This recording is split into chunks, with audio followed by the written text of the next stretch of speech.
მაგნიტური დუოდენო ილეოსტომია. პაციენტი პალატაში ყლაპავს პირველ მცირე ზომის ხაზოვან მაგნიტს.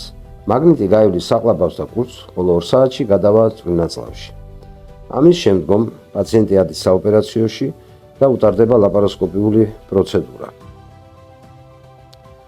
მაგნიტური პოზიციონერების მოწყობილობის დახმარებით ხდება მაგნიტის მოთავსება წვრილნაცლავის დისტალურ ნაწილში. დროულად ენდოსკოპისტის მიერ კასტოსკოპიის მეშვეობით ხდება მეორე მაგნიტის შეტანა 12 ნაწლავში პილორუსიდან 2 სანტიმეტრის დაშორებით.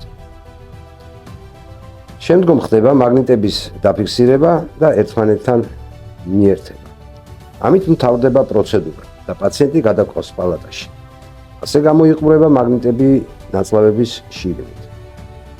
მაგნიტების კომპრესიული ძალა პროცედურიდან 2-3 კვირაში აყალიბებს შერთულს. ამავე დროულად მაგნიტებზე არსებული გაწოვადი მასალაც ნელ-ნელა იშლება და შესაბამისად პროცედურიდან დაახლოებით 3 კვირაში იწყება მაგნიტების გამოდევნის პროცესი ბუნებრივი გზით. სიგრძივი ანასტომოზი გადაიქცევა მრგვალი ფორმის ანასტომოზად,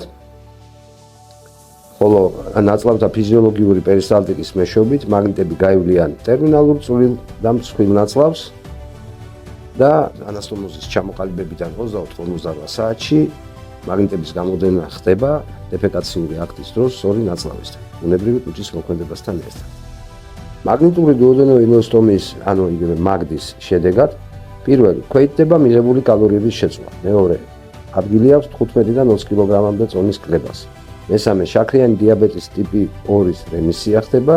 ეს არის აბსოლუტურად უსაფრთხო პროცედურა ნაწლავის და კუჭის მოჭრის გარეშე და შესაბამისად FDA-ის მიერ დამტკიცებული და რეკომენდირებულია მისი უსაფრთხოება და ეფექტურობა.